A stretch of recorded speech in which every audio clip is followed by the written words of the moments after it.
আশা করি তোমরা সবাই খুবই ভালো আছো। আমরা আজকের বিষয়টি আলোচনার পূর্বে গতদিন আমরা ঠিক কি আলোচনা করেছিলাম এবং সেখান থেকে সারাংশ কি বেরিয়েছিল সেটি একবার আমরা প্রথমে আলোচনা করে দেখে নিই।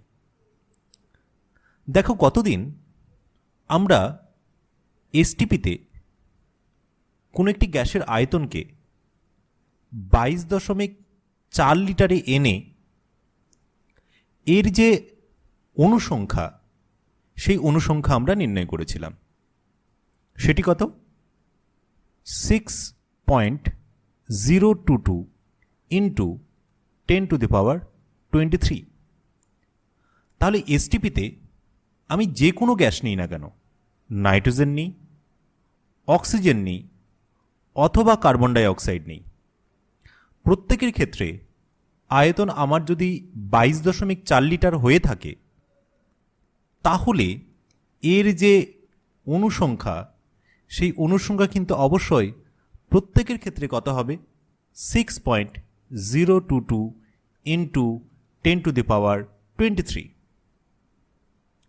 আবার দেখো, আমরা বাষ্প ঘনত্ব থেকে নির্ণয় করেছিলাম। কি নির্ণয় করেছিলাম? যে এই যে এসটিপিতে 22.4 লিটার আমরা নাইট্রোজেন নিচ্ছি, এর যে আণবিক ভর তার পরিমাণ ঠিক কত? 28 গ্রাম।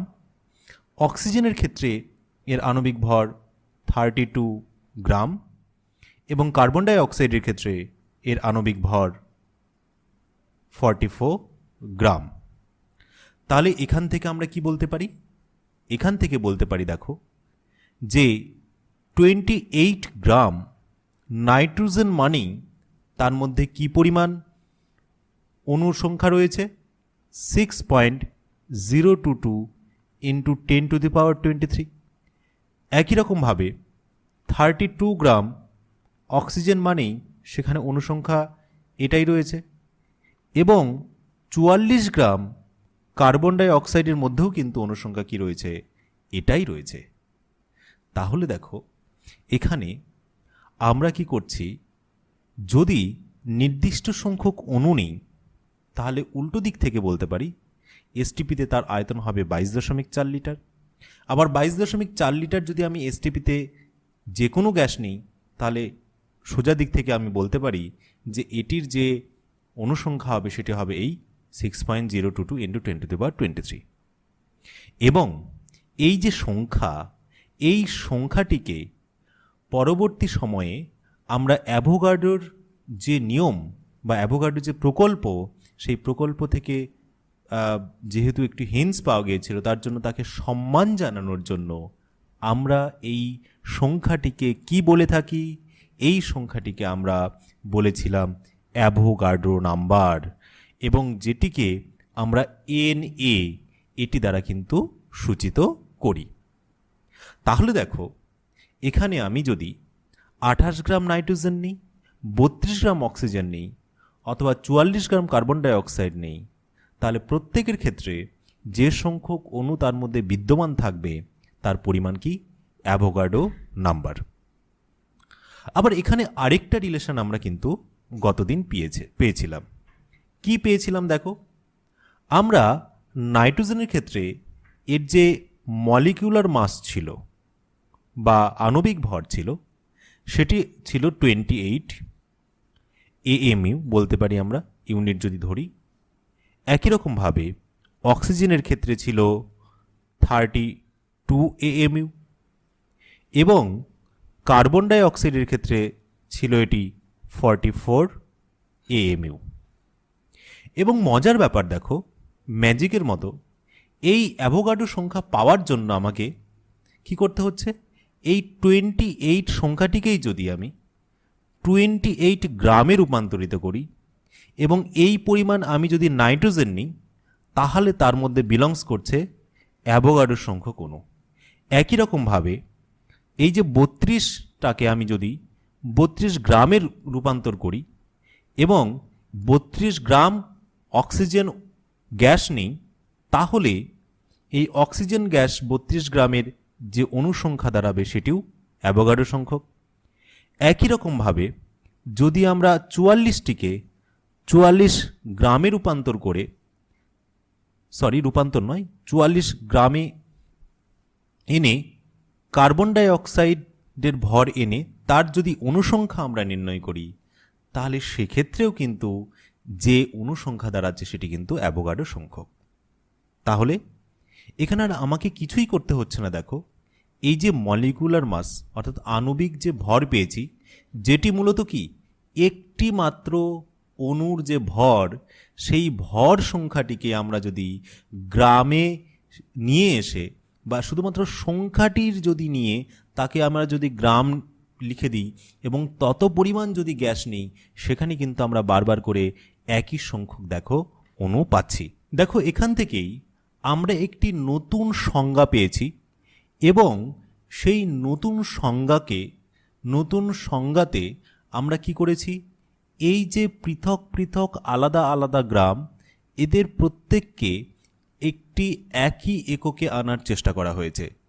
সেই নতুন এককটির নাম কি? গ্রাম আণবিক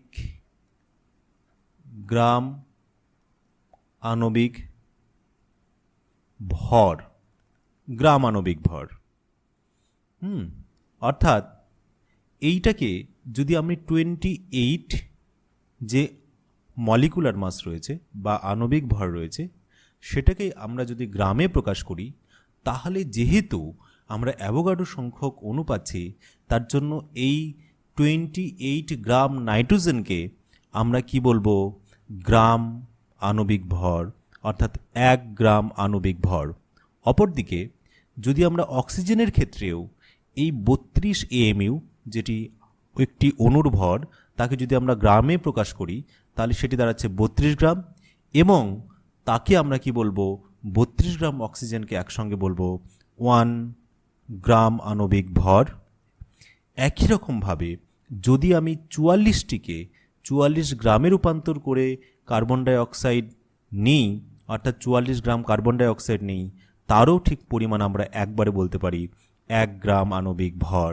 অর্থাৎ প্রতি ক্ষেত্রে তাদের যে আণবিক ভর, সেই আণবিক ভরটিকে গ্রামে প্রকাশ করলে যে যে সংখ্যা পাওয়া যায়, প্রত্যেকটি কিন্তু 1 গ্রাম আণবিক ভর। এবং কারণ কি? এর কারণ হচ্ছে যেহেতু প্রত্যেকের ভেতর আমরা একই সংখ্যক কি পেয়েছি? অণু পেয়েছি। প্রত্যেকের মধ্যে একই সংখ্যক অণু পেয়েছি, এই জন্য এদের প্রত্যেকের এর ভরগুলোকে আমরা কি বলছি? 1 গ্রাম আণবিক ভর। তাহলে নাইট্রোজেনের ক্ষেত্রে গ্রাম আণবিক ভর কত? 28 গ্রাম।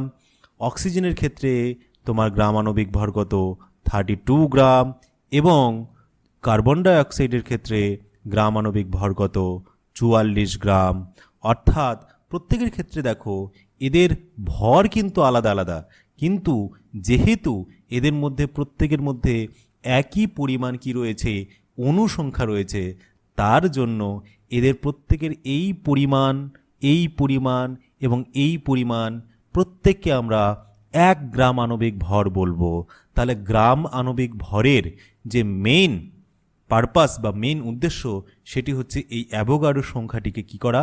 1 রাখা। ঠিক আছে? তো এই কারণের জন্য দেখো এখান থেকে কিন্তু আমরা নতুন আরও একটা সংজ্ঞা পেয়েছি গতদিন এই অ্যাভোগাড্রো সংখ্যক রিলেশন করে, যে আমি যদি 1 গ্রাম আণবিক ভর যে কোনো জিনিস নিই, 1 গ্রাম আণবিক ভর যে কোনো পদার্থ নিই না কেন, সেটি তোমার কোনো গ্যাসীয় পদার্থ হতে পারে অথবা পরবর্তী সময় দেখা গেছে সেটি সলিড হোক বা লিকুইড হোক, প্রত্যেকের ক্ষেত্রেই 1 গ্রাম আণবিক ভর যদি আমি পদার্থ নিই, তাহলে সেক্ষেত্রে তার মধ্যে কি থাকবে? অ্যাভোগাড্রো সংখ্যক অণু থাকবে, যদিও তাদের গ্রাম আণবিক ভরের যে প্রকৃত ভর সেটি কিন্তু আলাদা আলাদা। তাহলে আমরা নতুন যে সংজ্ঞাটি পেয়েছি, সেই সংজ্ঞাটি কি পেয়েছি আমরা? সেটি হচ্ছে গ্রাম আণবিক ভর। গ্রাম আণবিক ভর বা ইংরেজিতে আমরা কি বলছি? গ্রাম মলিকিউলার মাস। ঠিক আছে? গ্রাম আণবিক ভর বা গ্রাম মলিকুলার মাস। তাহলে এর মেইন উদ্দেশ্য কি? এর মেইন উদ্দেশ্য হচ্ছে যে যার মধ্যেই আমরা কি পাবো, অ্যাভোগাড্রো সংখ্যক অণু পাবো, সেই পরিমাণ পদার্থকেই আমরা কি বলবো, গ্রাম আণবিক ভর বলবো। ওকে, তাহলে দেখো এখান থেকে আমরা আরও একটি কিন্তু সংজ্ঞা পেয়ে থাকি, সেটি কি, গ্রাম পারমাণবিক ভর। যেহেতু দেখো আমার অ্যাভোগাড্রো সংখ্যাটাই মেন, তাহলে অ্যাভোগাড্রো সংখ্যক অণু পাওয়ার জন্য, অ্যাভোগাড্রো সংখ্যক পরমাণু পাওয়ার জন্য, অ্যাভোগাড্রো সংখ্যক পরমাণু পাওয়ার জন্য আমি যত গ্রাম যে কোনো গ্যাস নিই না কেন, অক্সিজেন নিই, নাইট্রোজেন নিই, অথবা তোমার ক্লোরিন নিই, যে কোনো গ্যাস নিই না কেন, সেই গ্যাসের যে পরিমাণ, সেই পরিমাণটাকে কি বলবো আমি, 1 গ্রাম পারমাণবিক ভর বা 1 গ্রাম পরমাণু, 1 গ্রাম পরমাণু। এবং এক্ষেত্রে অক্সিজেনের যদি আমরা অ্যাভোগাড্রো সংখ্যক পরমাণু চাই আর কি, তাহলে এক্ষেত্রে আমাদের যে পরিমাণ সেটি হচ্ছে 16 গ্রাম, নাইট্রোজেনের ক্ষেত্রে 14 গ্রাম, এবং ক্লোরিনের ক্ষেত্রে দেখো, ক্লোরিনের ক্ষেত্রে সেটি কিন্তু অবশ্যই 35.5 গ্রাম। ঠিক আছে, তাহলে অক্সিজেনের ক্ষেত্রে যদি 16 গ্রাম নিই তাকে আমরা কি বলবো, 1 গ্রাম পরমাণু। নাইট্রোজেনের ক্ষেত্রে যদি 14 গ্রাম নিই তাহলে সেটিকে আমরা কি বলবো, 1 গ্রাম পরমাণু। একই রকমভাবে ক্লোরিনকেও যদি আমরা 35.5 নিই তাহলে সেটিকেও আমরা কি বলবো, এই 1 গ্রাম পরমাণু। তাহলে গ্রাম পরমাণুর সংজ্ঞাটাও কিন্তু অনেকটা গ্রাম অণুর মতনই বা গ্রাম আণবিক ভরের মতনই। দেখো ব্যাপারটা কি, আমি যদি দেখো নাইট্রোজেনের ক্ষেত্রে যদি পরমাণুর যে ভর সংখ্যা বা পরমাণুর যদি ভর আমরা নির্ণয় করি, তাহলে পরমাণুর ভর কত পেয়েছিলাম, দেখো নাইট্রোজেনের ক্ষেত্রে 14 এমইউ। এবার এই 14টাকে জাস্ট কি করছি, দেখো 14টাকে আমরা কি করছি, দেখো জাস্ট গ্রামে প্রকাশ করছি, এবং 14 গ্রাম আমি কি নিচ্ছি, নাইট্রোজেন নিচ্ছি, এবং 14 গ্রাম নাইট্রোজেন নেওয়ার সঙ্গে সঙ্গে কী পাচ্ছি আমি, এখানে কত সংখ্যক অণু পাচ্ছি আমি, কত সংখ্যক আমি পরমাণু পাচ্ছি, অ্যাভোগাড্রো সংখ্যক পরমাণু পাচ্ছি, এবং এই পরিমাণটাকে আমরা কি বলছি, 1 গ্রাম পরমাণু। তাহলে এখান থেকে দেখো আমরা দুটো সংজ্ঞায় পেয়েছি, একটা হচ্ছে 1 গ্রাম মলিকিউল বা 1 গ্রাম অণু, আর অপরটি কিন্তু 1 গ্রাম পরমাণু বা 1 গ্রাম অ্যাটম। ঠিক আছে, তাহলে এই দুটোর কিন্তু সংজ্ঞা আমরা পেয়েছি। তাহলে গতদিনে কিন্তু এই সমস্ত জিনিসগুলো কিন্তু আমরা জেনেছিলাম। আজকে আমরা যে জিনিসটি জানব সেটি কিন্তু অত্যন্ত গুরুত্বপূর্ণ, এবং মূলত এই 1 গ্রাম পরমাণু এইটিরই যেটাকে বলা যেতে পারে যে মডার্ন ভার্সন, ঠিক আছে, সেটি কিন্তু আমরা আজকে আলোচনা করব। তাহলে আমরা ফাইনালি যেটি পেলাম সেটি হচ্ছে 1 গ্রাম অণু সমান সমান অ্যাভোগাড্রো সংখ্যক। একই রকমভাবে 1 গ্রাম পরমাণু সমান এটিও অ্যাভোগাড্রো সংখ্যক, এবং এর পরিমাণ প্রত্যেকের ক্ষেত্রে কিন্তু বা প্রত্যেকটি মৌলের ক্ষেত্রে কিন্তু আলাদা আলাদা। যদি আমি নাইট্রোজেন নিই তাহলে এক্ষেত্রে 1 গ্রাম অণুর পরিমাণ দাঁড়ায় 28 গ্রাম, কার্বন ডাই অক্সাইডের ক্ষেত্রে দাঁড়ায় 44 গ্রাম, অক্সিজেনের ক্ষেত্রে দাঁড়ায় 32 গ্রাম। যদি আমরা 1 গ্রাম পরমাণু বলি তাহলে এর পরিমাণ দাঁড়ায় 14 গ্রাম, অক্সিজেনের ক্ষেত্রে দাঁড়ায় 16 গ্রাম, এবং কার্বন ডাইঅক্সাইডের যেহেতু পরমাণুর অস্তিত্ব মানে এক্সট্রাভাবে এদের পরমাণু নেই, যেহেতু এটি যৌগ, তার জন্য এটি আর লিখছি না। তাহলে দেখো এখান থেকে আমরা অ্যাভোগাড্রোর সংখ্যাটি কিন্তু মূল, এবং সেই অ্যাভোগাড্রোর সংখ্যার পরিমাণও আমরা পেয়েছি কত, 6.022 ইন্টু 10⁻23। ওকে, তাহলে এই সংখ্যক আমি যেখান থেকেই পাবো না কেন, যদি অণু থেকে পাই তাহলে সেটিকে বলবো 1 গ্রাম অণু, এবং এই সংখ্যক যদি পরমাণু আমি পাই, সেই পরমাণু পাওয়ার পর তার যে ভর তাকে আমরা কি বলবো, 1 গ্রাম পরমাণু। ওকে, এখন দেখো এখানে যদি তুমি 12টি পেন নাও, তাহলে 12টি পেনকে আমরা কি বলে থাকি? 12টি পেনকে আমরা কি বলে থাকি? 1 ডজন, তাই তো? এবার 12টি পেনের জায়গায় তুমি কি নেবে? 12টি রুল নাও বা পেন্সিল নাও, তাহলে এটাকেও আমরা কি বলবো? 1 ডজন বলবো, তাই না? একই রকমভাবে তুমি যদি বাজারে গিয়ে 12টি ডিম আনো, তাহলেও তুমি সেটাকে কি বলবে? 1 ডজন। একই রকমভাবে যদি তুমি বাজারে গিয়ে 12টি তুমি আম আনো, তাহলেও তুমি কি বলবে? সেই আমের পরিমাণ 1 ডজন। তাহলে দেখো, এখানে পেন হোক, রুল হোক, ডিম হোক অথবা আম হোক, প্রত্যেকের ক্ষেত্রে দেখো, যেহেতু এই সংখ্যাটিই প্রধান, এই সংখ্যাটিই একই, তার জন্য প্রত্যেককে আমরা কি বলছি? 1 ডজন বলছি প্রত্যেকের ক্ষেত্রে। তাহলে 12টি মানেই একসঙ্গে আমরা কি বলতে পারি? 1 ডজন। তেমনি একই রকমভাবে আমাদের কেমিস্ট্রিতেও বা রসায়ন শাস্ত্রেও একটি সংখ্যাকে আমরা বিভিন্ন হিসেবের সুবিধের জন্য একটা নির্দিষ্ট ইউনিট হিসেবে ধরে নিই।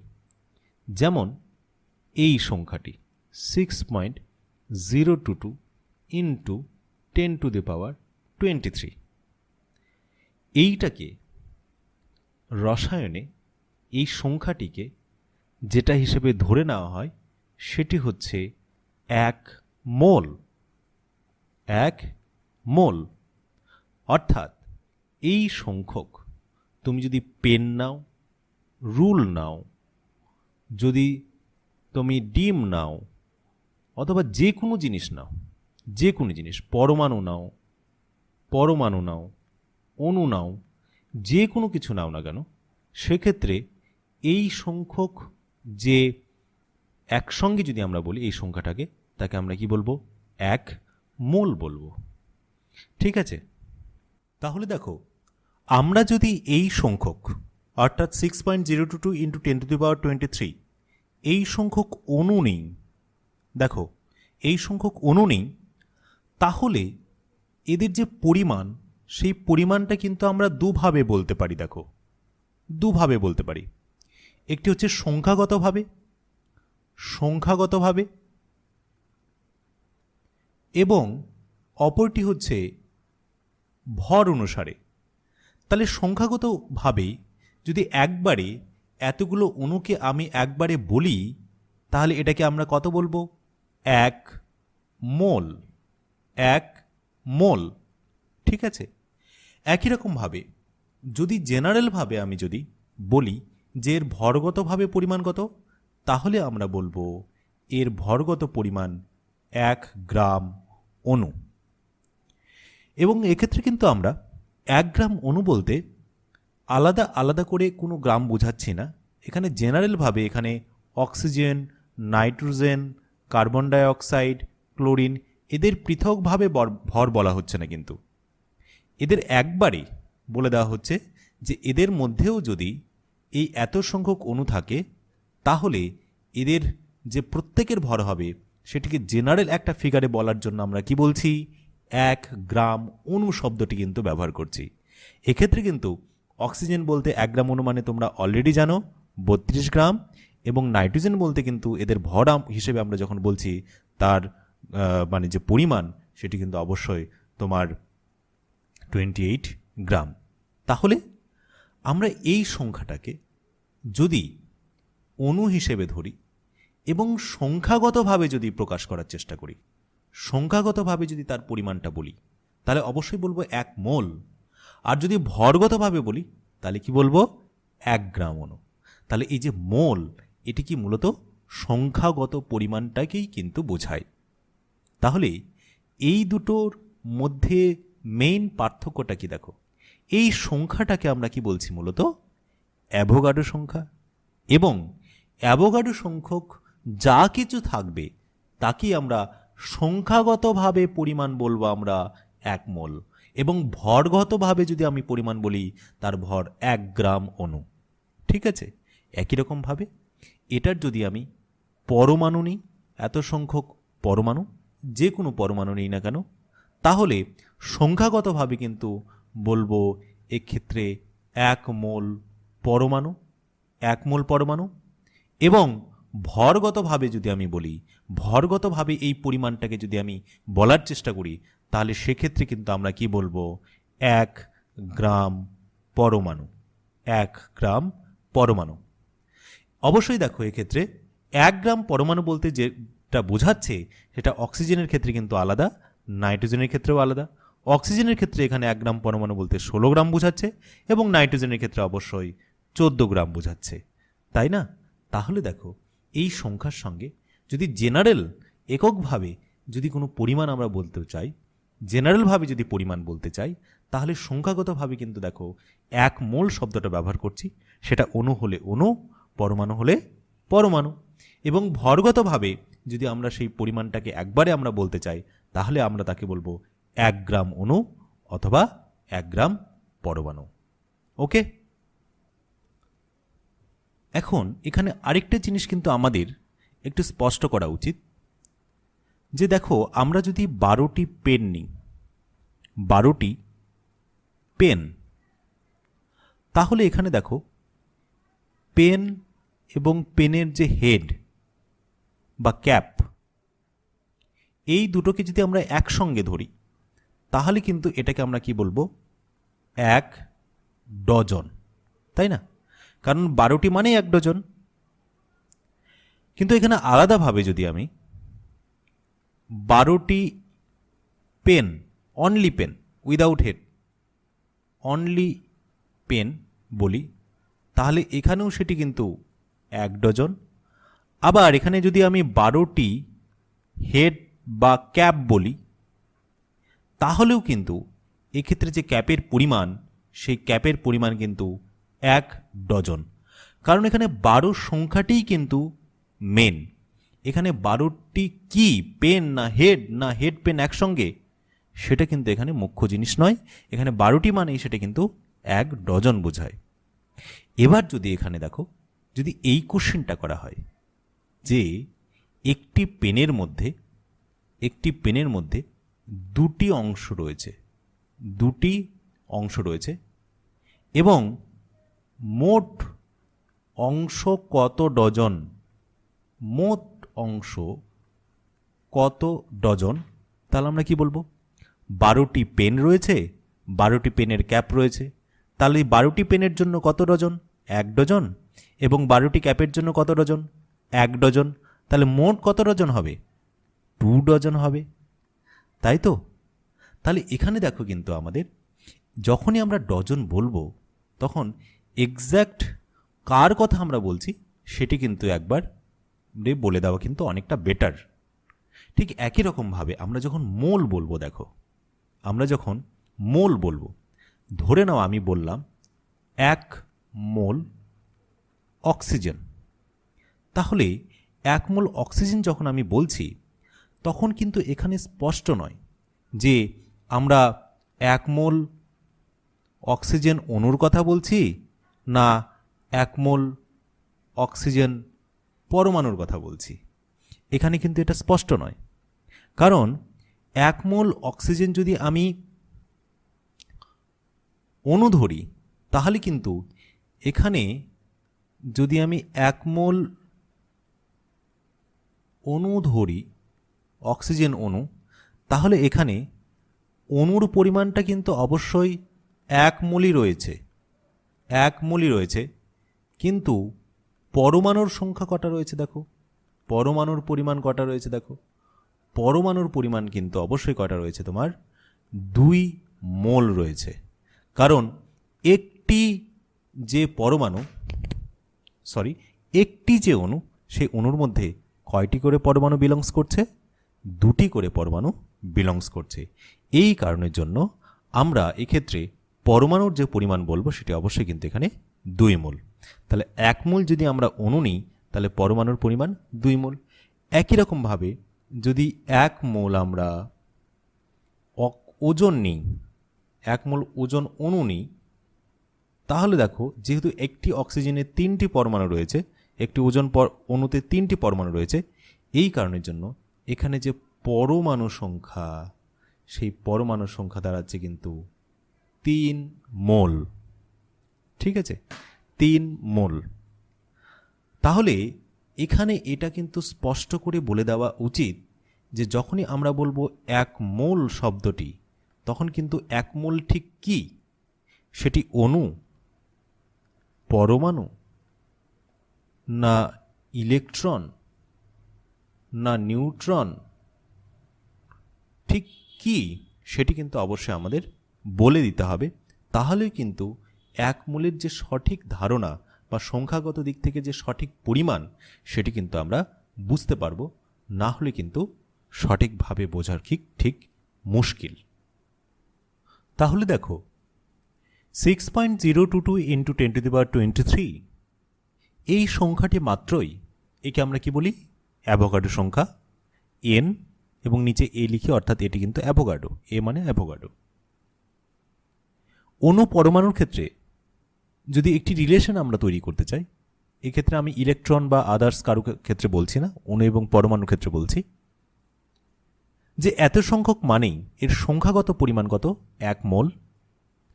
এবং ভরগত যদি আমি পরিমাণ বের করতে চাই, তাহলে ভরগত এর পরিমাণ হয় অণুর ক্ষেত্রে 1 গ্রাম মলিকিউল, অথবা পরমাণুর ক্ষেত্রে আমরা বলতে পারি একবারে 1 গ্রাম অ্যাটম। এবার 1 গ্রাম মলিকিউল মানেই নাইট্রোজেনের ক্ষেত্রে 28 গ্রাম, অক্সিজেনের ক্ষেত্রে 32 গ্রাম এবং কার্বন ডাইঅক্সাইডের ক্ষেত্রে 44 গ্রাম। অর্থাৎ 28 গ্রাম নাইট্রোজেনের মধ্যে কি পরিমাণ নাইট্রোজেন অণু রয়েছে? 1 মোল অণু। 32 গ্রাম অক্সিজেনের মধ্যে 1 মোল অক্সিজেনের অণু রয়েছে এবং 44 গ্রাম কার্বন ডাইঅক্সাইডের মধ্যে 1 মোল কার্বন ডাইঅক্সাইড অণু রয়েছে। একই রকমভাবে আমরা যদি বলি 1 গ্রাম অ্যাটম, তাহলে 14 গ্রাম নাইট্রোজেন পরমাণু, এর মধ্যে 1 মোল পরমাণু রয়েছে। 16 গ্রাম অক্সিজেন পরমাণু, এর মধ্যে 1 মোল অক্সিজেন পরমাণু রয়েছে। 35.5 গ্রাম এর মধ্যে ক্লোরিন পরমাণু, অর্থাৎ এর মধ্যে 1 মোল ক্লোরিন পরমাণু রয়েছে। অর্থাৎ এক্ষেত্রে দেখো আমরা বারবার করে ভরের সঙ্গেও কিন্তু, তাদের যে ভর, সেই ভরের সঙ্গেও কিন্তু দেখো 1 মোলের রিলেশন পেয়ে গেলাম।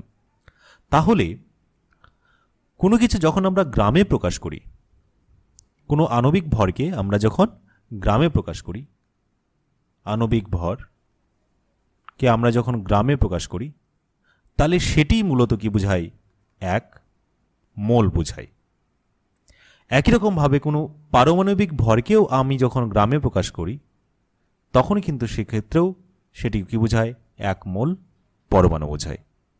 তাহলে আশা করি এই সংখ্যা এবং মোল এবং তাদের সঙ্গে যে প্রত্যেকটি গ্যাসীয় পদার্থের অণুর যে ভর কিভাবে সম্পর্কযুক্ত, এইটা কিন্তু আমাদের কাছে ক্লিয়ার হয়েছে।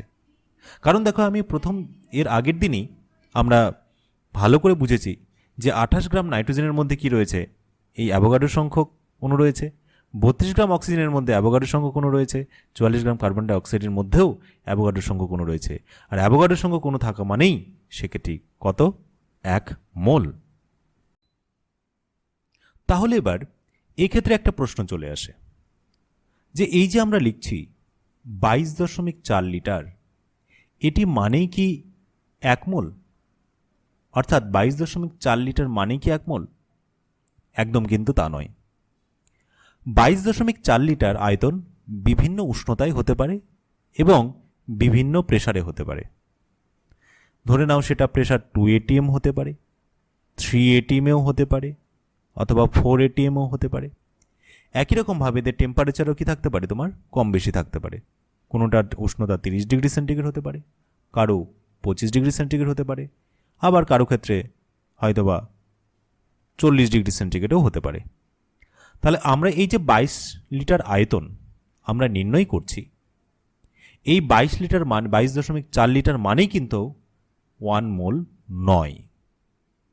কেন নয়? কারণ এই যে 2 atm, 3 atm, 4 atm এখানে দেখো উষ্ণতা চাপ কি রয়েছে, কম বেশি আছে। একই রকমভাবে দেখো উষ্ণতাও কি রয়েছে, দেখো এখানে একদম কম বেশি আছে। তাহলে এক্ষেত্রে যে গ্যাসগুলো থাকবে, এর মধ্যে যে গ্যাসগুলো থাকবে, ধরুন আমরা নাইট্রোজেন হোক, অক্সিজেন হোক বা জলীয় বাষ্প হোক, যেটাই হোক না কেন, যে গ্যাসগুলো থাকবে সেই গ্যাসের পরিমাণটাও কি হবে, কিন্তু এক্ষেত্রে এই একই পরিমাণ আয়তন হলেও কি হবে, তার পরিমাণটা কি হবে, কম বেশি হবে। এবং যদি এদের পরিমাণটা কম বেশি হয় তাহলে যে অ্যাভোগাড্রো সংখ্যক অণু, সেই অণুটাও কি হবে, তোমার কম বেশি হবে। তাহলে এক্ষেত্রে কিন্তু বলে দাও একটু ভালো যে এসটিপিতে এটা কিন্তু স্পেশাল শর্ত, অর্থাৎ টেম্পারেচার তোমার কি হতে হবে 0 ডিগ্রি সেন্টিগ্রেড, প্রেশার কি হতে হবে 1 atm হতে হবে। তবেই কিন্তু যদি কোনো গ্যাসের আয়তন 22.4 লিটার হয় তাহলে এটাকে আমরা কি বলবো, সংখ্যাগত পরিমাণের দিক থেকে বলবো যে হ্যাঁ এর সংখ্যাগত সেই গ্যাসের পরিমাণ কত, 1 মোল। অর্থাৎ তার মধ্যে কি রয়েছে, তোমার অ্যাভোগাড্রো সংখ্যক অণু রয়েছে।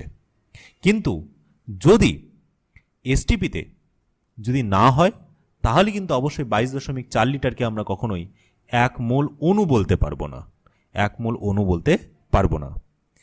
ঠিক আছে, তাহলে দেখো যখন আমরা বলছি যে 1 গ্রাম অণু বা 1 গ্রাম পরমাণু, 1 গ্রাম পরমাণু, সেক্ষেত্রে কিন্তু এখানে এরকম কোনো শর্তের প্রয়োজন হচ্ছে না। 1 গ্রাম অণু মানেই কিন্তু সেক্ষেত্রে সেটা 1 মোল, এবং 1 গ্রাম পরমাণু মানেই কিন্তু সেটি কিন্তু 1 মোল। এক্ষেত্রে অন্যরকম কিন্তু কোনো রকম শর্তের কোনো প্রয়োজন নেই।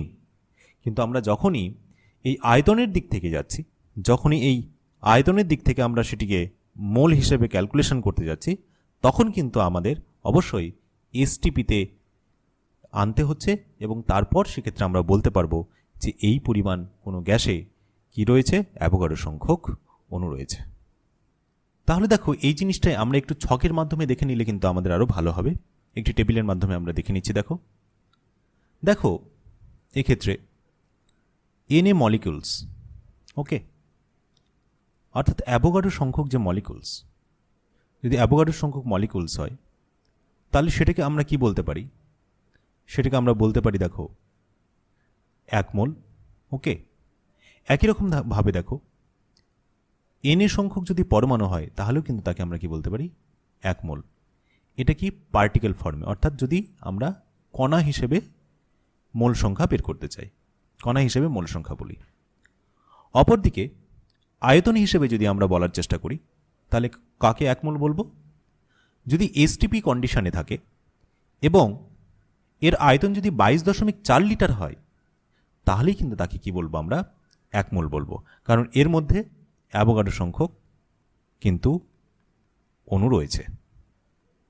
ঠিক আছে, ঠিক একই রকমভাবে যদি আমরা ভর এককে যদি বলার চেষ্টা করি, এবং যেটা বারবার করে আমি কিছুক্ষণ আগে বলছিলাম যে 1 গ্রাম পরমাণু অথবা 1 গ্রাম অণু যদি বলি তাহলে কিন্তু সেক্ষেত্রেও যেটা বোঝায় সেটাও কিন্তু 1 মোল, কারণ 1 গ্রাম পরমাণু বলতে তার মধ্যেও অ্যাভোগাড্রো সংখ্যক তোমার কি রয়েছে, পরমাণু রয়েছে, এবং 1 গ্রাম অণু বলতে তার মধ্যেও কিন্তু অ্যাভোগাড্রো সংখ্যক কি রয়েছে, তোমার অণু রয়েছে, এবং সেটিকেও কি আমরা বলতে পারি, তার জন্য ভরের কনসেপ্টে দেখো ইন ফর্ম অফ মাস, ভরের কনসেপ্টে আমরা কি বলতে পারি, তাকে 1 মোল বলতে পারি। তাহলে ভরের কনসেপ্টে এই দুটো আমরা বলতে পারি, এবং 1 গ্রাম ফর্মুলা মাস এটাকে আমরা মূলত আয়নীয় যৌগের ক্ষেত্রে বলতে পারি, আয়নিক যৌগের ক্ষেত্রে।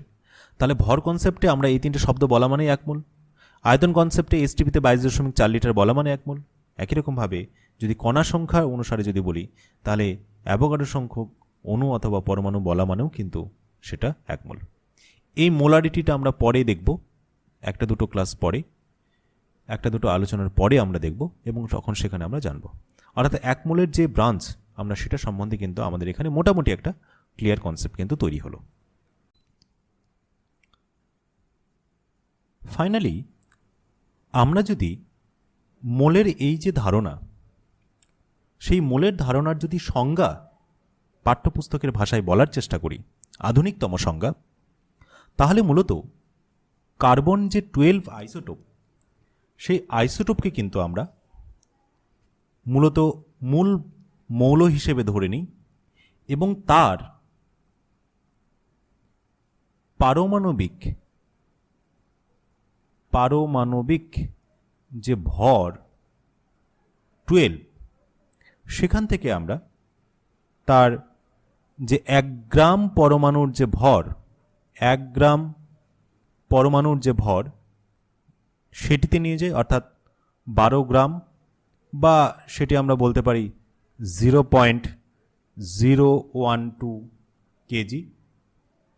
এই পরিমাণ পদার্থ নিই, অর্থাৎ C12 আইসোটোপের যদি আমরা 0.012 কেজি নিই, ঠিক আছে, তাহলে এখানে কি পরিমাণ তোমার পরমাণু থাকার কথা? এখানে অবশ্যই অ্যাভোগাড্রো সংখ্যক অণু থাকার কথা, এবং এই মোট পরিমাণটাকেই আমরা কি বলতে পারি? 1 মোল বলতে পারি। এটি হচ্ছে আমাদের আধুনিকতম সংজ্ঞা, এবং এটি বোঝাও যায়। দেখো যে C12 পারমাণবিক ভর কত? 12। এবার সেটিকে আমরা যদি গ্রামে প্রকাশ করি, 1 গ্রাম পরমাণুতে প্রকাশ করি, তাহলে সেটি কি 12 গ্রাম হবে ভরে যদি প্রকাশ করি। তো 12 গ্রাম বা 12 গ্রাম যদি আমি পদার্থ নিই, তাহলে অবশ্যই কি থাকবে? তার মধ্যে এন সংখ্যক পরমাণুই থাকবে, এবং এন সংখ্যক পরমাণু থাকা মানে কি? তাকে আমরা কি বলবো? 1 মোল বলবো। এবং তার জন্য এখানে যে এসআই ডেফিনেশন বলা হচ্ছে, এসআই এককে, যে কোনো পদার্থের 1 মোল বলতে সেই পরিমাণ পদার্থকে বোঝায়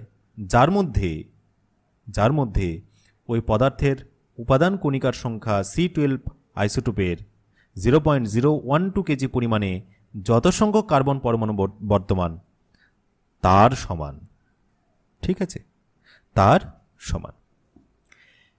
এবার এখানে কয়েকটা আমরা যে শিখলাম তার কয়েকটা যে গাণিতিক উদাহরণ সেটি কিন্তু দেখে নেওয়া যেতে পারে। যেমন প্রথমে দেখো একটি উদাহরণ নিচ্ছি আমরা, যে এসটিপিতে 44.8 লিটার ওজন গ্যাস নেওয়া হয়েছে। এর কত সংখ্যক অক্সিজেন পরমাণু আছে? এখানে পরমাণু বের করতে বলেছে, অক্সিজেন পরমাণু।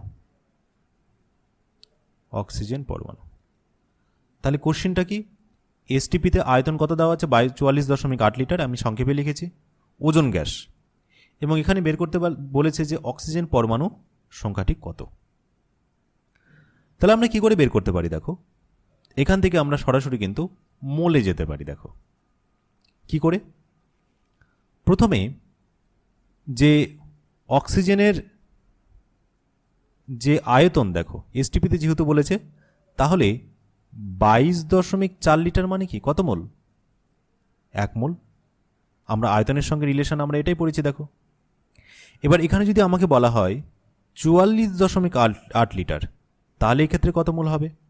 1/22.4 ইন্টু 44.8, তাহলে কত মোল দাঁড়াচ্ছে? 2 মোল দাঁড়াচ্ছে। ঠিক আছে, তাহলে যেহেতু 22.4 লিটারের যে তোমার পরিমাণ, সেটা 1 মোল কি? অণু। তাহলে 44.8 লিটারে কত মোল অণু রয়েছে ওজনের? 2 মোল অণু আছে। এবার দেখো 1 মোল ওজন গ্যাসে তোমার একটি অণুর মধ্যে ঠিক কয়টি পরমাণু রয়েছে? 3টি পরমাণু কিন্তু আছে, তার জন্য তো আমরা লিখছি কি? O3। তাহলে এখানে 1 মোল অণুর মধ্যে তোমার কয়টি পরমাণু থাকবে? 3 মোল থাকবে। একই রকমভাবে তাহলে এখানে লিখতে পারি 2 মোল অণুর মধ্যে তোমার পরমাণুর সংখ্যা কত? 3 গুণ 2 মোল পরমাণু, অর্থাৎ কত মোল বেরোবে? দেখো 3 দুগুণে 6 মোল। তাহলে এখানে আমরা কার সাহায্য নিলাম? দেখো এখানে আয়তনের সঙ্গে মোলের সম্পর্ক নিলাম আমরা অক্সিজেনের পরমাণু সংখ্যা বের করার জন্য। 22.4 লিটারে 1 মোল, 44.8 লিটারে 2 মোল অণু বেরিয়েছে। এবার 1 মোল অণুতে তোমার কয় মোল থাকবে? 3 মোল। কারণ কি? অক্সিজেনের একটি পরমাণুতে 3টি পরমাণু। তাহলে ওজনের যদি 1 মোল তোমার অণু বেরোয় তাহলে তার মধ্যে 3টি পরমাণু আমরা পেয়েছি। ওকে, তাহলে 2 মোল যদি অণু বেরোয় তাহলে কয় মোল পরমাণু থাকবে? ইন্টু 2, দ্যাট মিনস 6 মোল। এর পরের উদাহরণটা দেখে নিই। দেখো এর পরে একটি উদাহরণ, একটি তো আমরা সাধারণত কী নিলাম, আমরা আয়তনের উদাহরণ নিয়েছি। এরপর আমরা একটু ভরের উদাহরণ নেওয়ার চেষ্টা করব। দেখো কোশ্চেনটা হচ্ছে 1 গ্রাম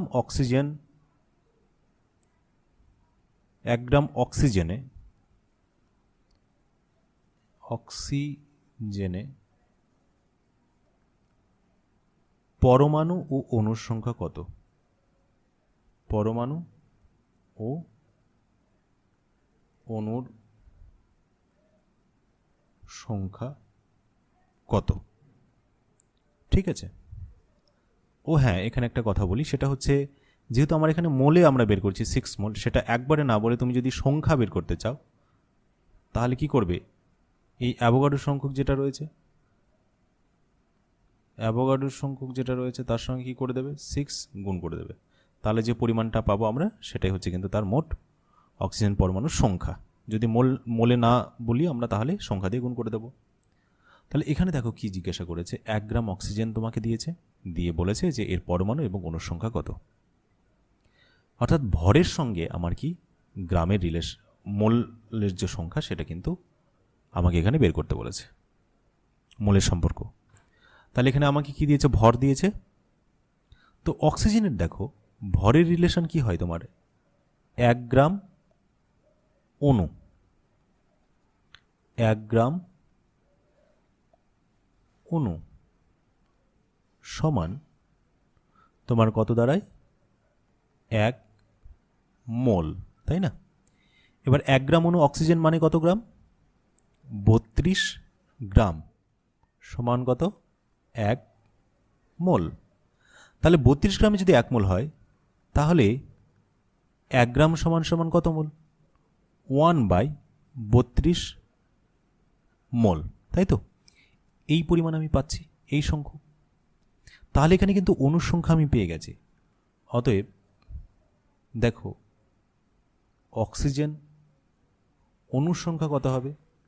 6.022 ইন্টু 10⁻23।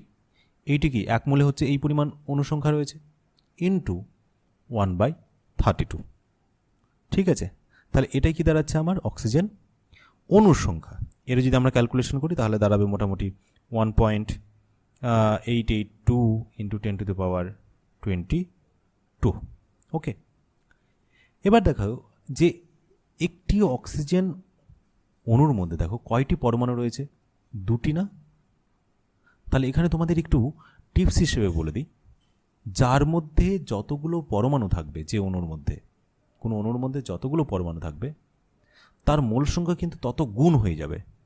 ঠিক আছে, তাহলে যেহেতু একটি অক্সিজেন অণুর মধ্যে 2টি পরমাণু রয়েছে, তাহলে কি 1 মোলের মধ্যে কত মোল পরমাণু থাকবে? 2 মোল। তাহলে 1 মোলের মধ্যে যদি 2 মোল থাকে তাহলে দেখো এই অণুর সংখ্যাও পরমাণুর সংখ্যাও আমার কি হয়ে যাবে? পরমাণুর সংখ্যা কি হয়ে যাবে? এই সংখ্যার ঠিক কি হয়ে যাবে? দ্বিগুণ হয়ে যাবে। তাহলে আমরা কি বলবো? 1.882 ইন্টু 10⁻22 ইন্টু 2, দ্যাট মিনস এর যে মোট পরিমাণ দাঁড়াবে ক্যালকুলেশন করলে সেটি হচ্ছে 3.764 ইন্টু 10⁻22। তাহলে দেখো আমরা কি করলাম, যেহেতু অক্সিজেন দ্বিপারমাণবিক অর্থাৎ অক্সিজেন অণুর মধ্যে 2টি পরমাণু রয়েছে, তার জন্য আমি কি করলাম, এই অণুর সংখ্যা বের করে তাকে আমরা কি করলাম? 2 দিয়ে গুণ করে দিলাম। এভাবে আমরা কি পেয়ে গেলাম? আমরা অণুর পরমাণুর সংখ্যা। দেখো এরপরে আমরা ঠিক আরেকটা প্রশ্ন নিয়ে নিতে পারি। যেমন এখানে প্রশ্ন করছে দেখো যে 1 মিলিমোল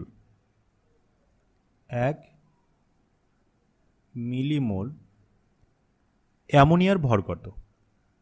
অ্যামোনিয়ার ভর কত?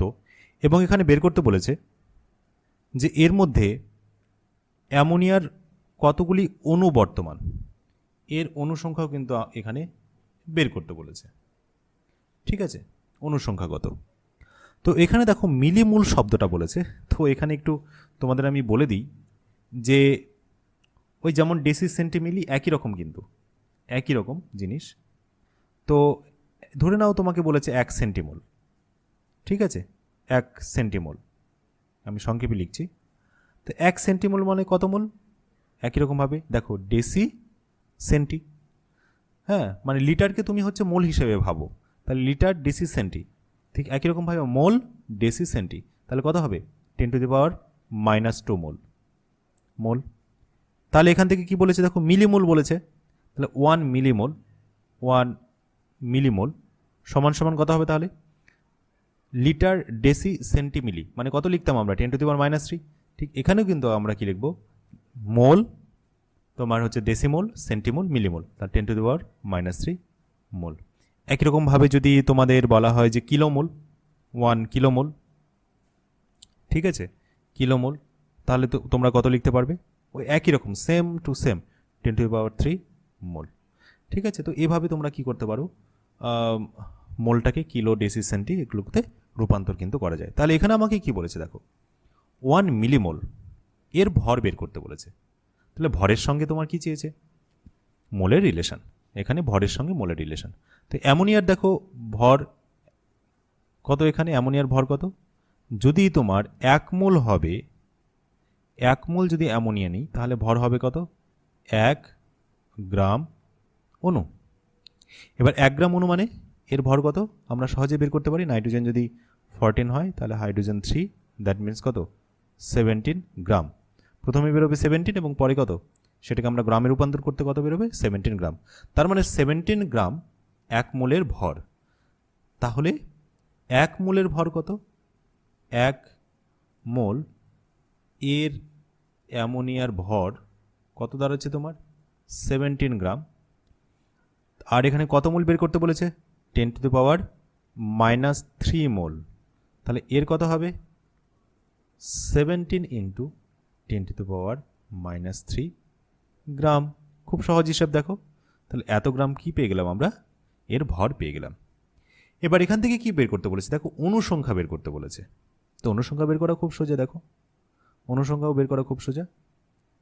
যদি আমার 17 গ্রাম হতো তাহলে সেটাকে আমরা 1 মোল বলতাম, তাই না, এবং 1 মোলের মধ্যে কত সংখ্যক অণু থাকে দেখো অ্যাভোগাড্রো সংখ্যক 6.022 × 10⁻23, তাহলে 1 গ্রামের মধ্যে কত থাকবে 6.022 × 10⁻23 ডিভাইডেড বাই 17, তাহলে 17 × 10⁻³ এর মধ্যে এক্স্যাক্ট কত পাবো আমি এখানে লিখছি, দেখো 17 6.022 × 10⁻23 ইন্টু কত বেরোচ্ছে দেখো 17 × 10⁻³ তাহলে এইটা ক্যালকুলেশন করলে আমরা যেটা পাই, এটা পাই কত 6.022 ইন্টু 10⁻, দেখো 17 কেটে গেল, তাহলে 3টা কি হয়ে গেল তোমার মাইনাস হয়ে গেল, তাহলে কত হয়ে গেল 10⁻20, তাহলে এতটি আমরা কি পাচ্ছি তোমার অণু পাচ্ছি। তাহলে এইভাবে আমরা কি করতে পারি দেখো বিভিন্নভাবে আমরা যে তাদের মধ্যে যে রিলেশন বিভিন্ন অণুর মধ্যে, গ্রামের মধ্যে বা পরমাণুর মধ্যে কোনো একটি নির্দিষ্ট যৌগের যে রিলেশন, সেই রিলেশন কিন্তু আমরা বের করতে পারি। আমরা আরেকটা উদাহরণ নিতে পারি, যেমন দেখো বলেছে যে 200 মিলিগ্রাম কার্বন ডাইঅক্সাইড না হয়েছে, এর মধ্যে থেকে আমরা কি করেছি বাদ দিয়েছি বা অপসারিত করেছি কত 10⁻28 সংখ্যক অণু, কার্বন ডাইঅক্সাইড অণু আমরা কি করেছি এর মধ্যে থেকে বের করে দিয়েছি। এবার এখানে বলছে যেখানে কত সংখ্যক অণু পড়ে থাকবে, কত সংখ্যক অণু বর্তমান থাকবে, এটি খুব সোজা অঙ্ক। দেখো আমরা প্রথমে 200 mg যেটা আমাদের দিয়েছে তার মধ্যে কত সংখ্যক অণু আছে সেটা আমি যদি বের করতে পারি, তাহলে তার মধ্যে থেকে আমরা কি করব 10⁻21 সংখ্যক অণু বাদ দিয়ে দেব, তাহলে আমরা কি কত সংখ্যক অণু বর্তমান থাকবে সেটা পেয়ে যাব। তো এখানে দেখো এমজি মানে গ্রামের যে রিলেশন অর্থাৎ ভরের রিলেশনের সঙ্গে কি অনুসংখ্যার সম্পর্ক দিয়েছে। তাহলে প্রথমে আমরা যেটা করব সেটা হচ্ছে যে 200 mg রয়েছে সেটাকে আমরা দেখো গ্রামে কনভার্ট করছি, এবং গ্রামে কনভার্ট করলে কত দাঁড়াবে দেখো 200 ডিভাইডেড বাই তোমার কত দাঁড়াচ্ছে 1000, দ্যাট মিনস 0.2 গ্রাম, মানে gram deci centi milligram, deci centi milligram. তাহলে কি বলছে 1000 দিয়ে ভাগ করছি তার জন্য, তাহলে এটা কি বেরিয়ে গেল দেখো 0.2 গ্রামে বেরিয়ে গেল। তাহলে মিলিগ্রাম থেকে গ্রামে নিয়ে যেতে গেলে আমাকে কী করতে হয় 1000 দিয়ে ভাগ করতে হয়। এবার কার্বন ডাইঅক্সাইডের যে গ্রাম আণবিক, কার্বন ডাইঅক্সাইডের প্রথমে কি বের করি আণবিক ভর, কিন্তু দেখো আণবিক ভর, আণবিক ভর কত দেখো আমরা জানি 44। এবার আমরা এটাকে কী করি দেখো অ্যাভোগাড্রো সংখ্যক অণু যদি আমার পেতে হয় তাহলে এইটাকে আমরা কিসে পরিণত করি গ্রামে রূপান্তর করি, এবং সেটাকে আমরা কি বলেছিলাম সংজ্ঞাতে 1 গ্রাম অণু। তাহলে এখানে দেখো লিখতে পারি যে 44 গ্রাম কার্বন ডাইঅক্সাইডে যে অণু সংখ্যা সে অণু সংখ্যা কত হবে 6.022 ইন্টু 10⁻23।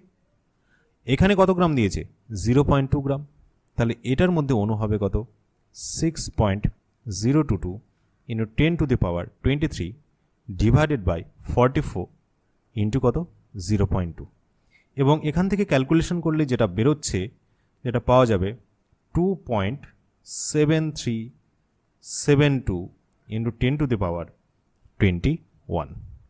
তাহলে এটা কি পেয়ে গেলাম আমি মোট অণু পেয়ে গেলাম। এবার এখান থেকে আমি কি করব মাইনাস করব কত 10⁻20 অণু। এই সংখ্যক অণু যদি আমি মাইনাস করি তাহলে দেখো, তাহলে এটা যদি মানে অপসারিত করি তাহলে এখান থেকে যেটা আমি পাবো এর পরিমাণটা কত দাঁড়াবে 1.7372 ইন্টু 10⁻21। ঠিক আছে, এইটা দাঁড়াবে আমার। ঠিক আছে, এটা তো ক্যালকুলেশনে করে নেবে, এটা ক্যালকুলেটারে হয়ে যাবে আমাদের। তাহলে দেখো এই সংখ্যক আমি কি পেয়ে গেলাম অণু পেয়ে গেলাম, যেটা তোমার কি রয়েছে অপসারিত করার পরে কার্বন ডাইঅক্সাইডে বর্তমান আছে। এইভাবে আমরা আরও কিছু সমস্যা কিন্তু পিডিএফ আকারে টেলিগ্রাম চ্যানেলে দিয়ে দেব, এবং সেই সমস্ত প্রবলেমগুলো তোমরা বাড়িতে বসে সলভ করবে। তাহলে মোলের যে কনসেপ্ট বা ধারণা সেটি কি হবে তোমাদের ক্লিয়ার হবে। এই জন্য তোমরা টেলিগ্রাম চ্যানেলে জয়েন করো, এবং সেখানে তোমাদের যদি কনফিউশন কিছু থাকে সেটি বলো, অথবা তোমরা এই চ্যানেলের যে কমেন্টস সেকশন রয়েছে সেখানেও তোমরা বলতে পারো, যথাসম্ভব উত্তর দেওয়ার চেষ্টা করা হবে। তাহলে আজকে এই পর্যন্তই আলোচনা। বেশি প্র্যাকটিসের জন্য অবশ্যই টেলিগ্রাম চ্যানেলে জয়েন করো, এবং সেখান থেকে যে প্র্যাকটিস সেট সেটি কিন্তু সেখান থেকে ডাউনলোড করো।